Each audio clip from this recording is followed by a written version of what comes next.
So, nandito na naman ako magsasabi ng pahayag. Part 3, actually, nagkaroon ng part 3. Dahil sa, lagi kong naririnig yung, mag-aral ako na mabuti para, kasi tamad ako, at doon ako magtrabaho sa gobyerno. Huh?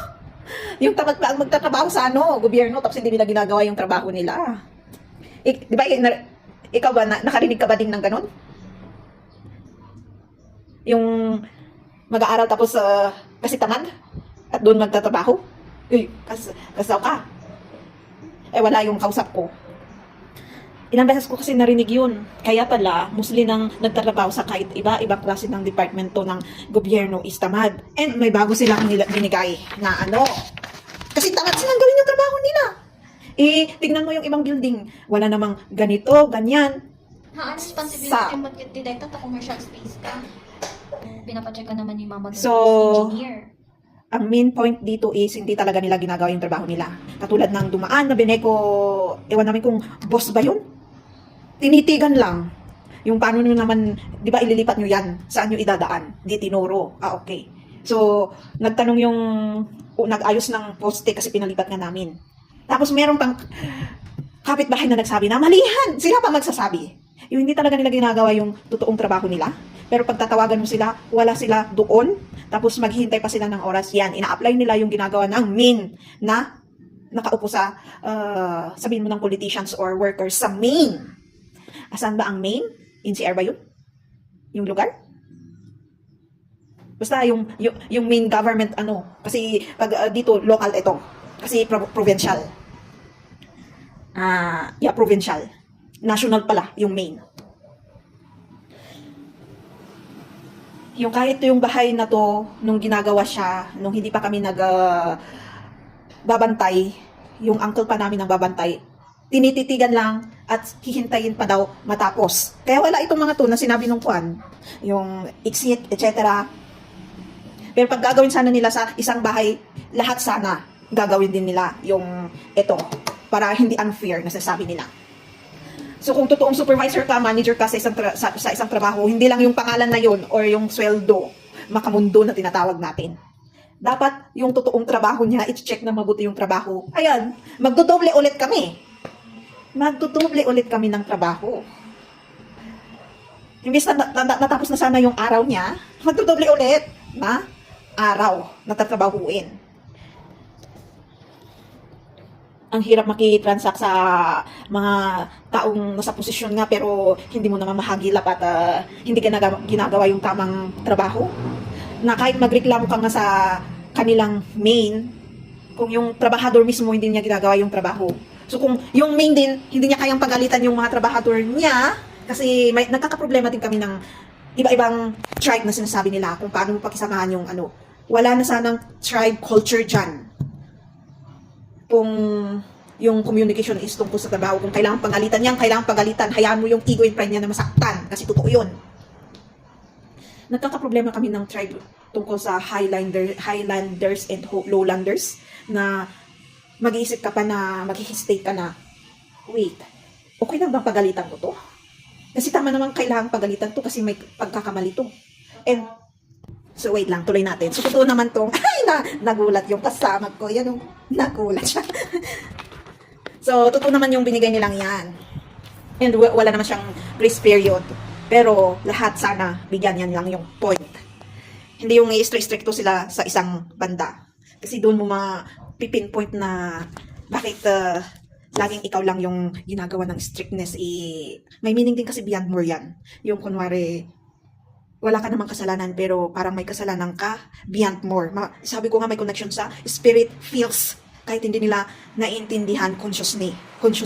Pero naiintindihan ng spirit nila unconsciously. Kaya ganun ang reaction nila sa isang tao.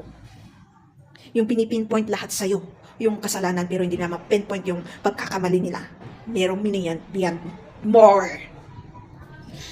So mag-aral kayong mabuti. Nilagay ko din dyan, di ba? Mag-aral kayong mabuti. Yung mga may concern, empathy sa kapwa nyo at sa nangyayari naman sa paligid nyo. Kasi tingnan nyo nga, honest nga yung yung at least honest sila na mag-aral ako mabuti para dito ako magtrabaho kasi tamad ako. Pero pag andun na sila sa posisyon na yun, gagawin ba talaga nilang trabaho nila? Tingnan mo ang nangyayari sa atin. nagkakaproblema tayo ng communication sa kanila, nagkakaproblema na tayo ng proper, kung ginagawa ba talaga nila ang trabaho nila properly, nagkakaproblema tayo ng, ang dami, from spiritual to physical. At sila pa ang number one na materialistic. Kaya, advice ko, na tayo, na karapat-dapat, na leaders dito sa mundong to, is mag-aral kayong mabuti, huwag kayong kunting ano lang sa inyo is uupayin niyo ang sarili niyo. Ano pagtawag kasi doon? Salt sa English. Yung magtatampo kayo, ayan, Tagalog. Magtatampo lang kayo is hindi na kayo magpupursue na mag-aral ng mabuti. Through experience, ganun din naman ang nangyari sa akin. Tapos ngayon ko lang nare-realize na, ay, dahil lang pala sa tampo, kaya naging ganito yung trabaho ko at hindi ko inayos ng mabuti yung decisions sa buhay ko, kaya hindi ko rin inayos ng mabuti yung pag-aaral. Huwag nating hayaan na mapunta ang mundong to sa ang isip is makamundo lang materialistic world. Kundi tayong mga tao na may concern sa paligid natin, sa tao, sa natures, sa animals, lahat. Kasi kung sila magiging leaders, tignan mo ang nangyayari sa paligid. Corruption.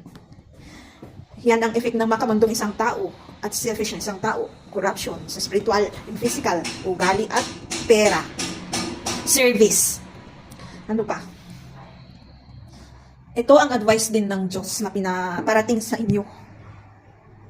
Kaya the righteous ones, I'll give you this earth to live. The righteous ones. Kahit hindi yun yung words exactly sa Bible, pero yun ang meaning.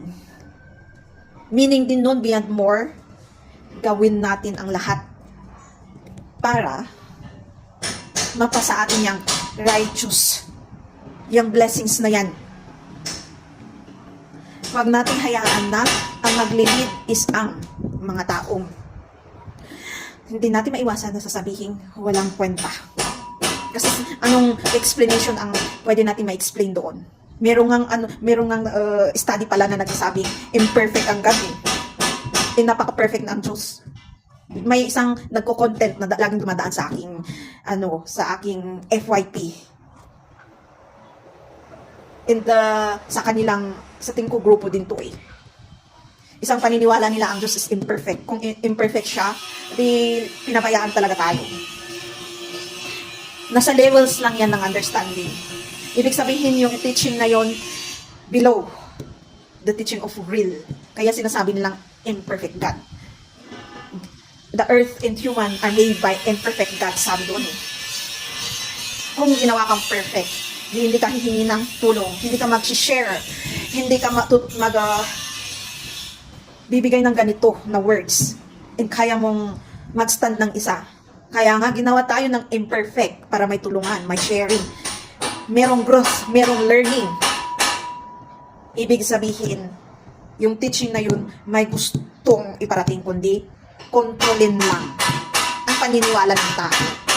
Na ibig sa palawakin ang pag-iisip, ang nalalaman. Pero alam mong may limitations and boundaries kasi may hindi ka kayang gawin. And makukuha mo yan sa ibang tao, sa tulong ng ibang tao. Sa tulong ng Diyos din. Hindi kung ginawa kang perfect, hindi mo na sasabihin, hindi na kita kailangan. Diyos. Yan ang pag-iisip ng iba, kaya nagiging lost sila. Lalo kung marami kang pera. Kinagamit naman nila yung pera nila para i-handle yung ibang tao. Yun ba ang ibig sabihin ng kwan? Power? Ng perfection? Hindi, di ba? Kasi kailangan pa nilang gamitin yung pera para mahawakan yung taong yun. Hindi yung perfect. Illusion and illusion yan na ginagawa ng tao.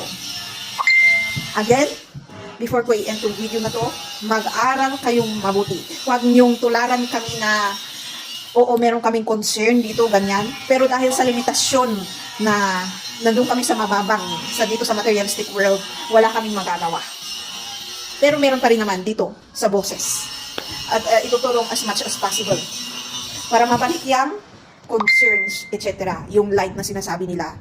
So parang i-apply mo sa sarili mo at nakikita ng iba. So, mababalik yung parang dati. yung kung paano ka makikommunicate sa ibang tao, for sure may nakaka-observe nun. Ay, ganun pala makipag-communicate. Ay, ganun pala. Oo nga naman, kung hindi ako mag-go forward, nakakausapin yung tao, walang mangyayari, magtititigan lang kami, alam na ng taong yun yung gusto kong sabihin. Gamitin mo yung bibig mo, boses mo, at punta sa taong yun, makipag-communicate. Diba? Katulad nito, pagsasabi ng tamang actions, manners, attitudes, manners, ganun.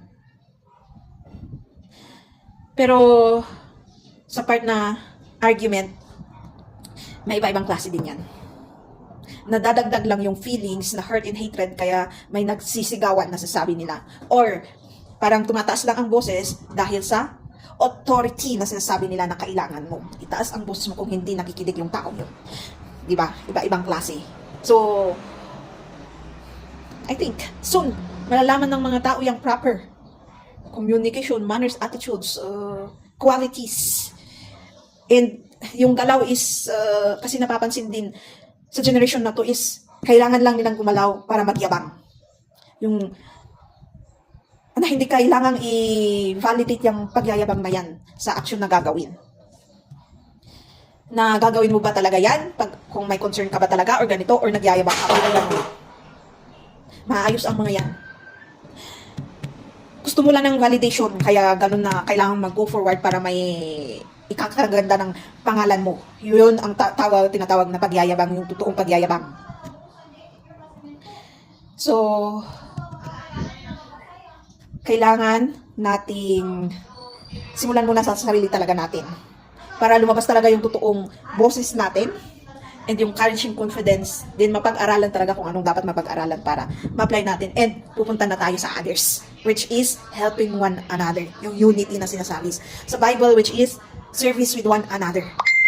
Kasi pag inopen mo na yung sarili mo sa service with one another, naturally, i-open din nila nung sarili nila kahit hindi nila naintindihan yung service nila sa'yo. Naturally. Napapansin ko na yan sa pagdaan ko dito sa aking service with others. Yung hindi mo sinasabing, tulungan mo naman ako, ang bigat-bigat ng dala ko. Meron yung darating sa'yo is, Miss, tulungan na kita kasi alam ko mabigat yan. O diba, natural yun? Hindi mo pa tinawag yung tao na, please, tulungan mo na ako kasi mabigat to. Paano lang natin sa sasakyan or sa taxi. Naturally, sila mismo ang mag-go forward. So, ang ganda pala ng feeling na ganun. Kung may binibigay kang maganda, may ibang balik sa'yo maganda. Kahit simple na ganun, pag napansin mo, wow, gratitude din yun. Again, mag-aral kayo mabuti kung sa edad nyo is nag-aaral pa kayo. Huwag nyong hayaan na pag nakatungtong naman kayo sa posisyon na maganda, kainin kayo ng makamundo. Isipin nyo pa rin yung sarili nyo. Kasi pag akala nyo nandun kayo sa posisyon nyo, nakukuha nyo lahat. Dahil sa kahit sa mali nyo nakukuha, kinukurap nyo din yung sarili nyo. Matakot kayo kung anong mangyayari after death. At tinatawag nila, certain nyo kung ma-reincarnate kayo. Pag hindi, alam nyo na kung saan kayo babagsak. So, thank you for this video. To this part. Again.